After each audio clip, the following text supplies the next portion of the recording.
I'd like to welcome you here today and ask you a simple question. How many of these are in your home right now? If you answered yes to even one, then what you probably don't know is hurting you, your family, and the environment. I want to share with you some very important information that many are just not aware of. What I want to discuss today is the Fair Packaging and Labeling Act, why we get sick, cancer rates in America, cautionary principle, and how common household products tie into it all. Most Americans believe that the products purchased at the grocery store are regulated by the government and are safe for us to use, when actually most of these products are regulated by a law that was passed over 50 years ago. This federal law is called the Packaging and Labeling Act of 1966, and there's no requirement for products to be safe. There's no requirement for the manufacturer to list every ingredient in the product, and it simply limits the manufacturer's liability by having them place a warning on the product label. The sad reality is that with the vast increase in many disorders over the last number of years, more and more experts agree that it's the unnecessary toxic chemicals we use in our homes and everyday products that are bombarding our bodies and increasing our risk of sickness and disease. Things like ADD, ADHD, allergies, asthma, eczema, psoriasis, rosacea, cancer, and so much more. The harsh truth is that the American Cancer Society has stated that the rise of cancer has gone from 1 in 8,000 people back in the 1910s to 1 in 2 for today.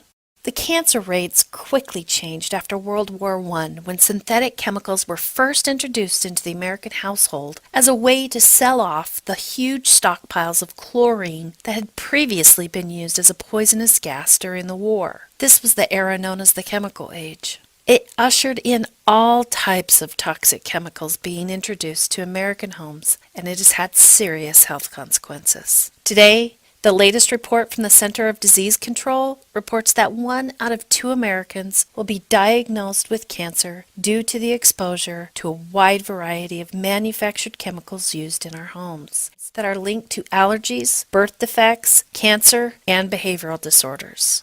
The EPA did a 15-year study on women and found that those that were more exposed to cleaning and household products had a 54% higher death rate from cancer. As moms, we work hard to keep our families healthy. We use disinfectant spray to try to protect our children from germs. What I didn't once know is that according to 911, every 30 seconds a child is poisoned in the United States, and that household disinfectants are the leading poison hazard for children. And most people believe that the poisoning that is happening because of chemicals is because they're being ingested or swallowed, when in fact, most poisonings are occurring because of inhalation or absorption through the skin.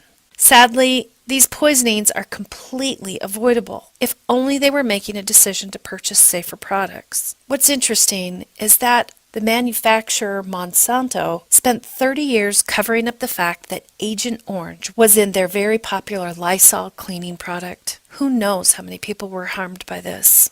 What I want to know is, if a product label says precautionary statements, caution, poison, corrosive, danger, or maybe fatal, should it really be in your home? These are all keywords that say these products contain toxic chemicals, and you are increasing your family's risk of sickness and disease by using them. Is it surprising to you that Cascade has a chemical that increases your risk of liver poisoning? Why does Tide still have ingredients in it that have been banned in Europe for years? Ingredients that are known to increase the risk of allergies and asthma. 409 has been a common multi-purpose cleaner for decades. But why does it have phenol in it? That's been linked to cancer. And why does Windex have ingredients that increase our risk of reproductive disorders? It just doesn't make any sense. The government did a study on women's cosmetics and found that many contain heavy metals, including lead and toxic chemicals. Why would a product that is designed to increase attractiveness increase your risk of sickness?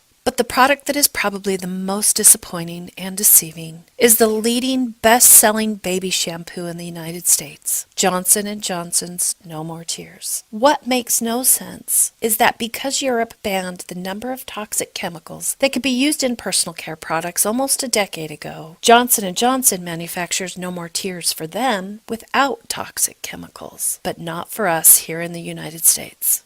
These products also violate the scientific precautionary principle. That is the simple act of taking preventative measures to reduce or avoid potential threats to our health and our environment. If you're somewhat skeptical, I completely understand, because it's not something that's been openly discussed. They don't advertise these things. So don't just take my word for it, do your research and find that what we're saying here is true. Only when we are fully educated will you start to understand why so many of us are struggling and sick today. We hope, if nothing else, we've started you on a path to educating you on things you may not have previously been aware of. I want to thank you so much for your time, and here's to your health.